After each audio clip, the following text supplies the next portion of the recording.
वक्त ही कमजोर है, रक्त नन्या जे रक्त बिल्कुल कमजोर नहीं है। और अब जोरदार तालियों के साथ स्वागत करेंगे आज के मुख्य अतिथि का, और उसके बाद फिर हम प्रीतम भैया को सुनेंगे। जोरदार तालियों के साथ स्वागत करें आदरणीय पूर्व सांसद धर्मेंद्र यादव जी का। जोरदार तालियों से धर्मेंद्र भैया, धर्मेंद्र भैया, प्रीतम भैया, प्रीतम भैया।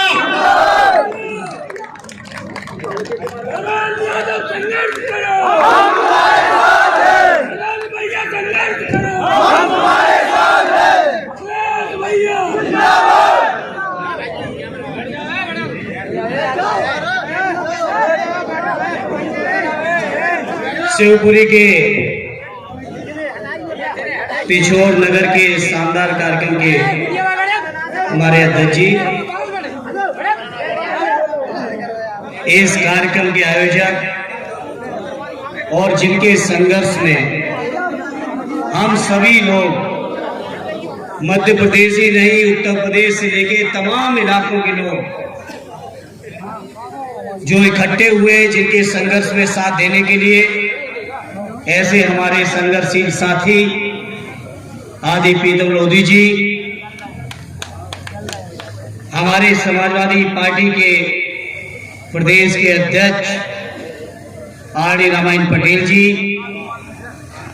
हमारे साथ उत्तर प्रदेश विधानसभा के सदस्य श्री ब्रजेश कठेरिया जी, डॉक्टर मुकेश वर्मा जी, सचिन यादव जी, सर्वेश जी, इस मंच पर उपस्थित भले ही कांग्रेस के सदस्य हो, पार्टी के नेता हो, लेकिन चूंकि उनकी बुनियाद समाजवादी रही है, तो वही समाजवादी तेवर आज भी जिंदा रखने वाले हमारे साथी भाई दामोदर जी, हमारे मंचासीन पार्टी के पूर्व प्रदेश अध्यक्ष आदरणीय अशोक जी, भाई S Bharti ji, Vijayveer ji, Ratiwahan ji, R Jaipal advocate ji जो हमारे प्रत्याशी रहे चंदेरी से और पार्टी के लोहिया वाहिनी के अध्यक्ष भी रहे, भाई जयपाल सिंह जी सहित सभी, मनोज जी से लेके और सभी इस मंच पर उपस्थित मेरे पार्टी के और भाई गीतम लोधी जी के सभी सहयोगी और उपस्थित सभा में मेरे सम्मानित बुजुर्गों, नौजवान साथियों, पत्रकार मित्रों, आज के इस मौके पर मैं समाजवादी पार्टी और अपनी पार्टी के अध्यक्ष आदरणीय अखिलेश यादव जी की ओर से भाई गीतम लोधी जी के इस संघर्ष का सहयोग और समर्थन करने आया हूं आपके बीच। ये सही है, दामोदर जी कह रहे थे कि बड़ा हिम्मत का काम किया है। आज के दौर में आमरण अनशन करना, जब वो सरकारें हुआ करती थी किसी जमाने में, जिन सरकारों के अंदर संवेदनाएं होती थी, मानवीय लोकतंत्र के प्रति जज्बा होता था, उन सरकारों के सामने मैं समझता हूं आमरण अनशन करना एक बहुत मजबूत हथियार होता था। लेकिन ये संवेदनहीन लोग, भारतीय जनता पार्टी के सरकार में बैठे लोग और इनका चरित्र दिल्ली की सरकार से लेके मध्य प्रदेश, उत्तर प्रदेश होते हुए देश के किसी इलाके में चले जाइए, तो लोकतांत्रिक मूल्यों के प्रति जितना संवेदनहीन भारतीय जनता पार्टी है, उतनी हिंदुस्तान में कभी कोई दूसरी पार्टी संवेदनहीन नहीं रही। और ऐसे संवेदनहीन लोगों के सामने भाई गीतम जी, आपने आमरण अनशन का फैसला लिया, ये आपकी बहुत ही हिम्मत का काम है। आपकी इस हिम्मत को हम सलाम करते हैं, हम बधाई देते हैं आपको कि आपने इतनी हिम्मत का काम किया है। क्योंकि आमरण अनशन, बापू ने कहा था, ये नैतिक ताकत है, नैतिक बल है।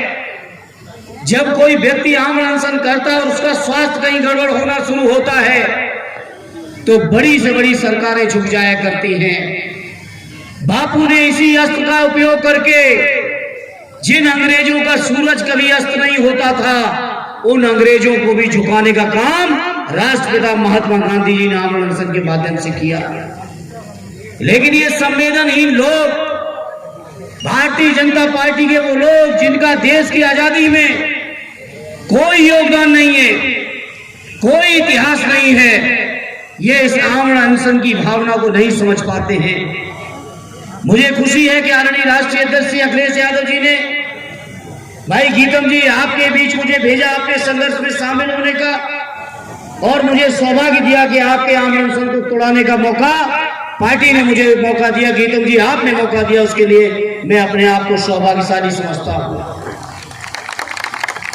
जिन मांगों को लेकर, जिन चीजों को लेकर, जिन समस्याओं को लेकर आप आमरण अनशन कर रहे हैं, हमारी पूरी की पूरी समाजवादी पार्टी आदरणीय राष्ट्रीय अध्यक्ष श्री अखिलेश यादव जी पूरी तरह से आपकी इन मांगों से न केवल सहमत है, बल्कि आपकी सभी मांगों में हम लोग इस संघर्ष में आपके साथ खड़े हैं। गीतम भाई, जहां तक आज इस मौके पर बहुत महत्वपूर्ण बिंदु उठाए, मुझे एहसास नहीं था, मुझे महसूस होता था कि मंडल आयोग की सिफारिश लागू होने के बाद पूरे हिंदुस्तान की सरकारी सेवाओं में, शिक्षा में, चुनाव की व्यवस्थाओं में 27% आरक्षण मिल गया होगा। लेकिन बाहर है मेरे मध्य प्रदेश के शासकों, इतने दिनों से देश में मंडल आयोग की सिफारिश लागू है, लेकिन आपने 27 की जगह अभी 14 पर ही रोक के रखा है। हम आपसे वादा करते हैं, समाजवादी पार्टी इस मांग को बहुत मजबूती के साथ आपके और आपके पूरे उत्तर मध्य प्रदेश के लोगों के बीच, जब तक अपने पिछड़े भाइयों को न्याय नहीं दिला लेंगे, तब तक आपके साथ मजबूती के साथ संघर्ष करने का काम करेंगे। यह हम पार्टी की ओर से आपको भरोसा दिलाते हैं। भाई दामोदर जी, आपने सही सवाल उठाए कुछ, और शिकायत की, और शिकायत भी अपनों से होती है।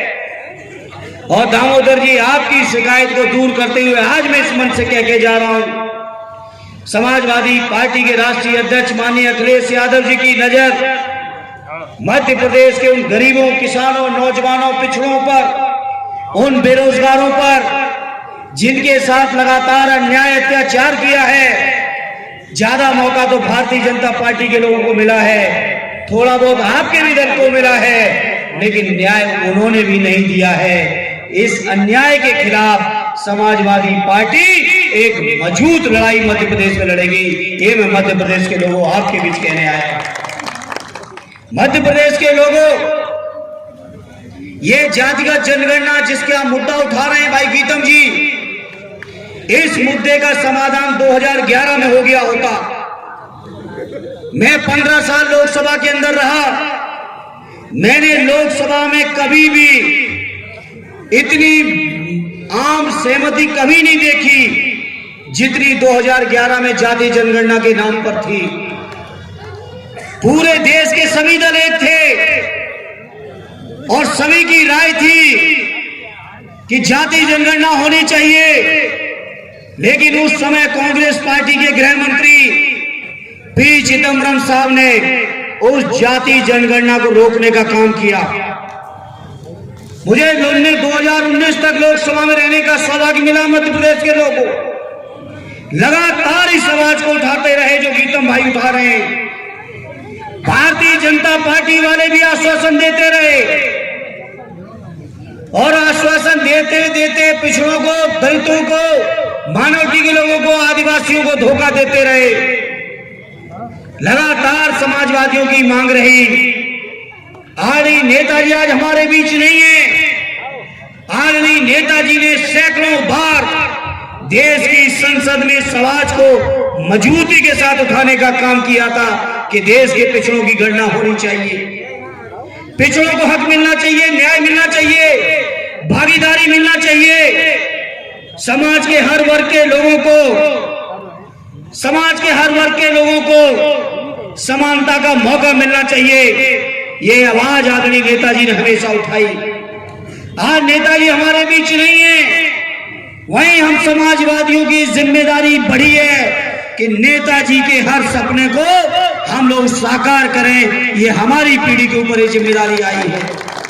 तब हम कहना चाहते हैं माननीय अखिलेश यादव जी के नेतृत्व में समाजवादी पार्टी नेताजी के सपनों को पूरा करने में कोई कमी नहीं रखेगी, हर संभव संघर्ष करने का काम करेगी। इसे मैं कहना चाहता हूं, आपकी बहुत गंभीर मांगे हैं भाई प्रीतम जी। जहां आपकी जातिगत जनगणना की मांग है, जहां 27% आरक्षण देने की मांग है, वहीं पिछोर से लेकर शिवपुरी जिले के तरक्की और खुशहाली के लिए भी बहुत सारी आपने मांगे किए हैं। इन तमाम मांगों को हम लोग अपनी ओर से पूरा का पूरा पुरजोर सहयोग और समर्थन देते हैं और आपको विश्वास और भरोसा दिलाते हैं, आप संघर्ष की जो भी रूपरेखा तैयार करेंगे, समाजवादी पार्टी पूरी ताकत के साथ आपके मजबूती के साथ खड़ी रहेगी।